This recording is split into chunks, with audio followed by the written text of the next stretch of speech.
हम लोग एकजुट कभी नहीं होते हैं। पहलगाम में लोग इतने मारे गए, हम लोग ने आवाज नहीं उठाया उस डीएम के खिलाफ। उस एसपी को अब तक जूते नहीं पड़े। 500 साल मुगल पहले क्या हुआ था वो दिखेगा। डेली हमारे साथ सच का गला घोट दिया जाता है, ये नहीं दिख रहा। अभी पटना में होटल में आग लगा था, कई लोग जिंदा जल गए। पाकिस्तान से ज्यादा खतरनाक है वो एसपी। अगर एक बटालियन लेके लाहौर घुस गए, अब तो सीज फायर नहीं कर सकते। एक बार अगर हमारा मुंह खुल गया।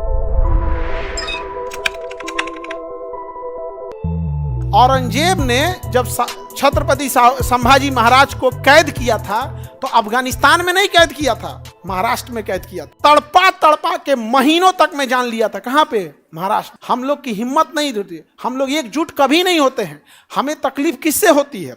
आज लोग इतने पहलगाम में लोग इतने मारे गए, हम लोग ने आवाज नहीं उठाया उस डीएम के खिलाफ कि कौन बैल वहां का डीएम था जिसने सिक्योरिटी हटा लिया था।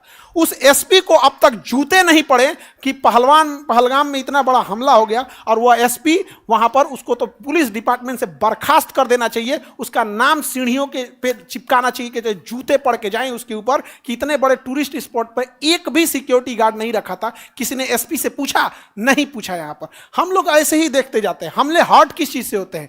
कोई जोक बोल देगा हम हर्ट हो जाएंगे। ऐसा जोक नहीं बोलना चाहिए, यही हो जाएंगे। हम लोग कभी इस सब चीजों में नहीं आए और ये बात नहीं है। हम लोग को आज से 200 साल पहले दिखाई देता है, आज से पहले की चीज दिखेगा। मुगल दिखेगा, 500 साल मुगल पहले क्या हुआ था वो दिखेगा।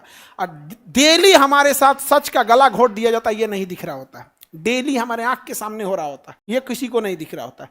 पुल गिर जाएगी, कुछ लोग मर जाएंगे, कोई नहीं दिखेगा यहाँ। अभी पटना में होटल में आग लगा था, कई लोग जिंदा जल गए थे। फायर ब्रिगेड आई थी लेट से, किसी को नहीं दिखा था। हम लोग को क्या होगा, कोई जोक बोल देगा ना तो उसको खराब लग जाएगा। एसपी को छोड़ना चाहिए जी। पाकिस्तान से ज्यादा खतरनाक है वो एसपी। हम लोग तो देखो, हम तुम्हें बता रहे 10 दिन से हम कोई वीडियो नहीं बनाए। रीजन क्या है कि हमें पता है कि हम एक बार अगर हमारा मुंह खुल गया तो हम चुप नहीं होते हैं, चाहे जो हो भैया, डीएम हो, एसपी हो, आप कुछ भी हो, देश से ऊपर आप कुछ नहीं है। क्या जाहिल इंसान को वहां का डीएम एसपी बना के भेजा है, जिस जाहिल को यह नहीं पता है कि इतना बड़ा टूरिस्ट स्पॉट है, यहाँ पे एक एम्बुलेंस होनी चाहिए, मिलिट्री का कोई आदमी होना चाहिए, पैरामिलिट्री होनी चाहिए, पुलिस होना, कुछ नहीं होना। जो पाकिस्तान ज्यादा खतरनाक है, ये जाहिल ज्यादा खतरनाक है। वो उसी की जांच होनी चाहिए। आखिर किसके कहने पे वहां से पुलिस फोर्स हटाई गई थी? डीएम के कहने पे, एसपी के कहने पे, या पाकिस्तान के सेनापति आसिफ मुनीर से पैसा लेने पर? किसने पैसा खाया था यहाँ पर?